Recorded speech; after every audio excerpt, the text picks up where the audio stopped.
Good morning, how are we all doing? Pete here. I'm out on the Himalayan, and it's another ride out today. The weather's forecast to remain dry, but although it feels like there's a little bit of something in the air, but we'll see. So yeah, I'm just going to get some fuel, and then I'm heading to Cornwall services at Victoria. Well, I could get fuel there, but it's a lot more expensive there, so I'll just nip down to Tesco's and fill up. But yeah, going to meet the Cornwall Royal Enfield group, and they've sort of got an impromptu ride planned up to Dartmoor. So that's the plan anyway. Whether anyone will turn up, who knows?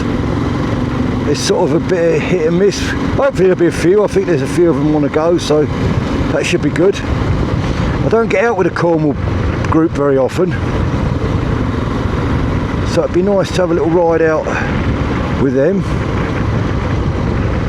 Although I'm going back to Dartmoor, this will be the third time this week I've been to Dartmoor since last Saturday. I don't mind, I love Dartmoor anyway, it's one of my favourite places, so I don't really mind, to be honest with you. Bit of a late start. They're not meeting till 10:30. I think a few of them come from a bit further down in Cornwall, so it's a bit of a trek up for them. But yeah, I've taken Stanley out for a walk, and got a free pass for the day, rest of the day, so yeah, all good, isn't it? And I'll bring you along, and hopefully I'll record a little bit.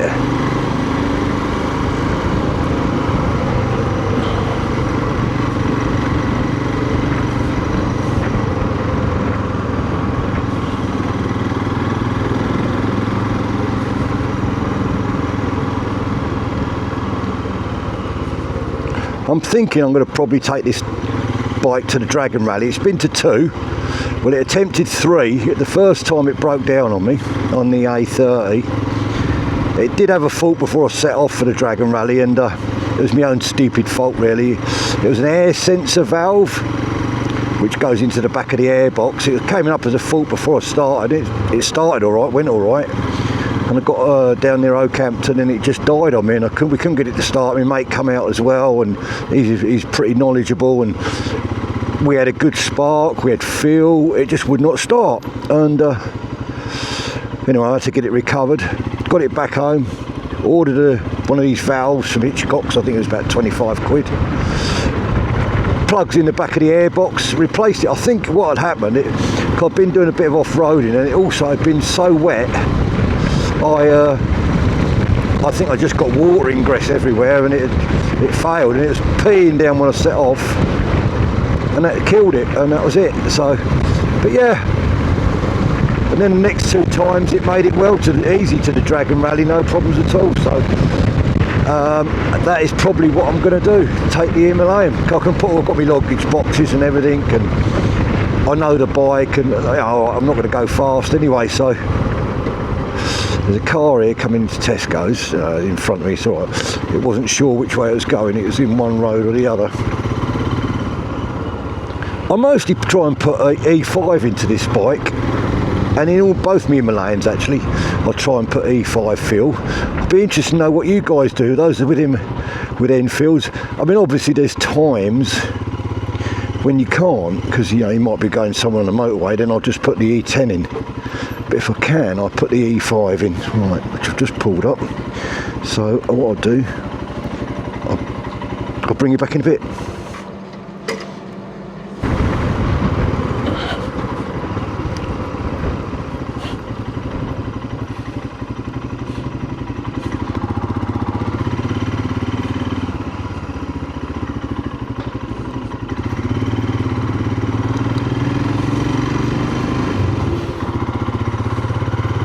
So just sort of going up the back of St Austell now, and then oh dear, car here, got all his back windows all smashed in. Not really surprised in the way she's driving, but there you go. Oh dear, oh dear.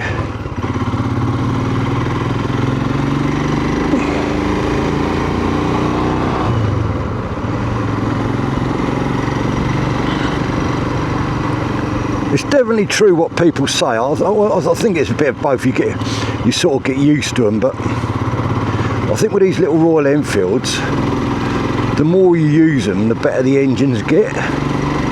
They seem to. Whether it's they're manufactured a little bit rough, I don't know. I'm no expert. I'm sure someone with a lot more knowledge would let me know. But definitely the Himalayan and the 411 and the 350, as the miles go on, they seem to be so much better. And I did a little review, not a review, of the classic 350 the other day, and that's on here somewhere on the channel if you want to look back on that one. Not really a proper review, just a little chat about it, to be honest. And the same, I'll do the same now. I've got 8,000. I've done 8,100 miles since I bought the Himalayan. I got it with 650 miles on it. So,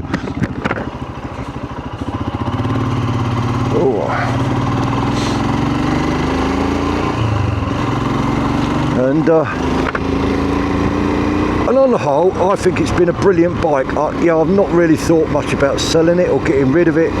It's not the quickest, it's a bit slow, it's a bit industrial, but that's the way it is.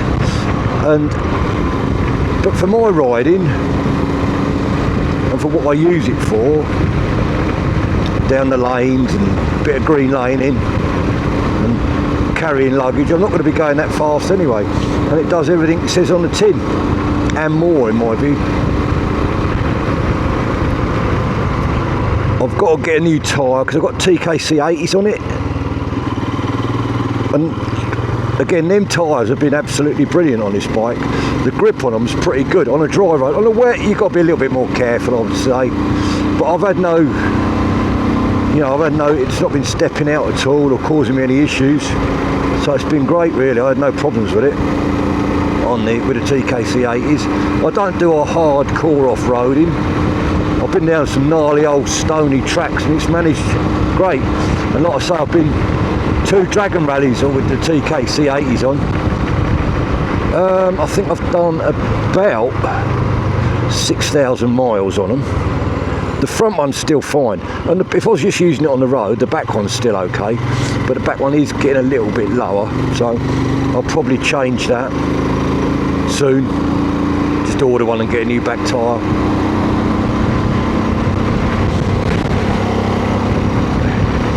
And my bike is a standard Himalayan. The only thing that it came with was one of those air filters. Not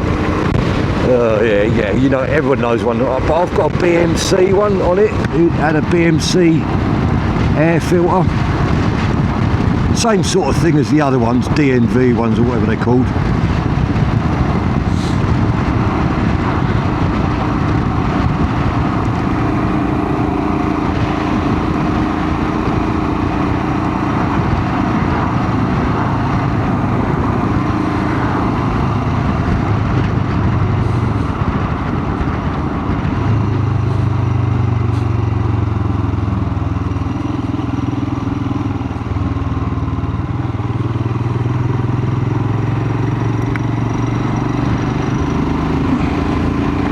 And I was watching Sandy, the Wiltshire man, and he's got Himalayan as well. And I think, you keep it around 5,000 RPM, you don't wring the neck off it, I think it'll just go on forever, really. You might get electrical issues. I mean, they're renowned for relay problems. I cleaned all my relays out. Give them a good old clean out and squirt I give them a squirt every so often with WD-40. I'm not too pedantic about it, or AC-50 in the winter, so I do cover the bike and stuff like that. Because some of the parts on it are cheap Indian parts, are not the best, and they do wear out. But on the whole, been pretty good really, to be honest with you.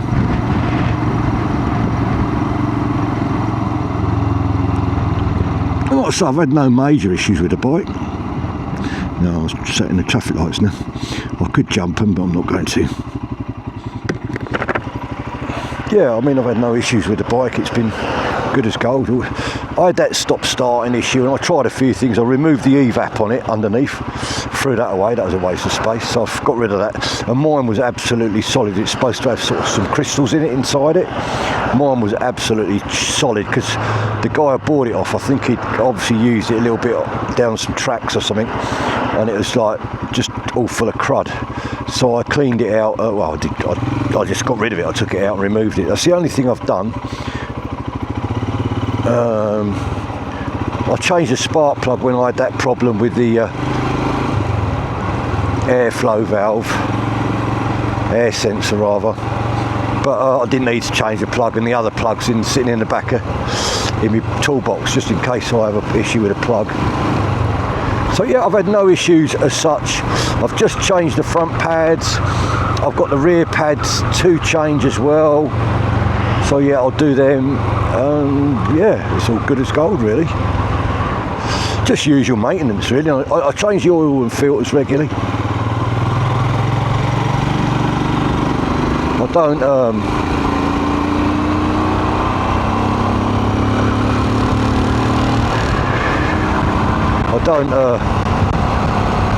what was I going to say? I don't actually stick to the service schedule on them. I tend to, because I don't do a huge amount of money, I change oils and filters every year, once a year on the bike. I've always done that with my bikes, that's just what I do. Each to their own. I know some people will say to me, oh, why do you need to do that? You don't need to do that. It's just what I do. I just change my oil and filter regular. It doesn't cause me an issue then. I've checked the valves a couple of times. I will do the valves soon, probably before I go away to Dragon Rally. I'm going to do the front head bearings on the front, change the fork oil. Fork oil hasn't been changed, so I'm going to do that as well. Probably change the brake fluids in the back, in the pad, you know, the oil. Do that as well. Just check it over, right? Basically. So yeah, that'll be it. Right, I'll bring you back in a bit.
just in case you went wrong.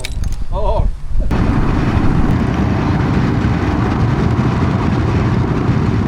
I think the rain's coming in tomorrow, I think.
This bike though, this Himalayan, brilliant bike, brilliant for this sort of thing.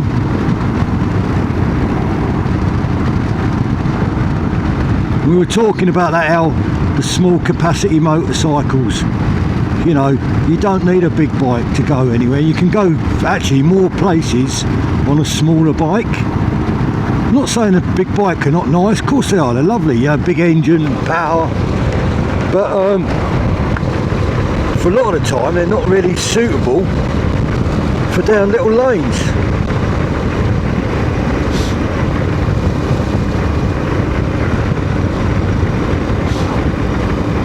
I don't know why the other manufacturers are not bringing out more sort of like 350s, 400s, that sort of thing.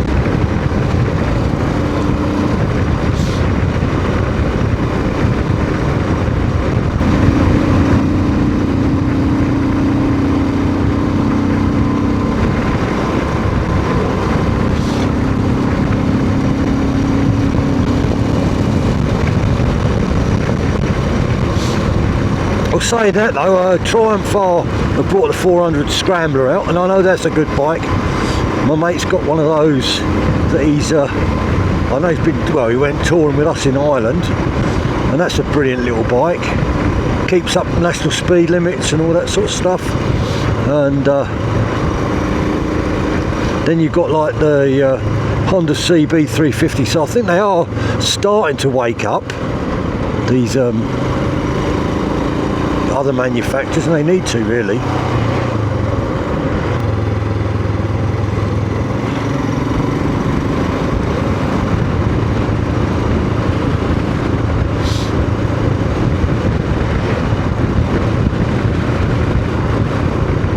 Got the Dartmoor Inn down here on the right hand side. Looks like a few sheeps in the road.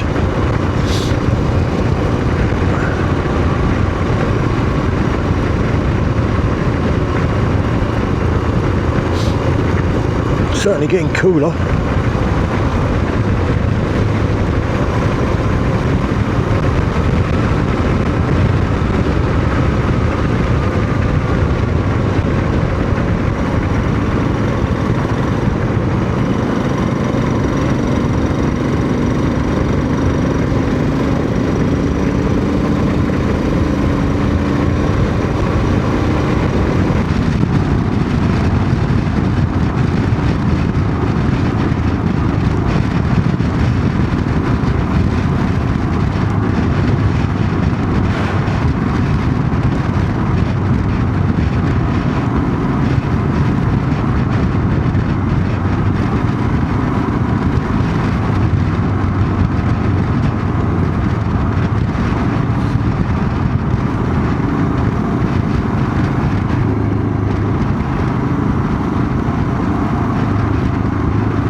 right, I'm going to finish the video up here. Thanks for watching and all that good stuff. If you like the channel, really appreciate a like and subscribe and all that interesting stuff. And yeah, I'll speak to you all soon. Take care. Bye for now. Pete out.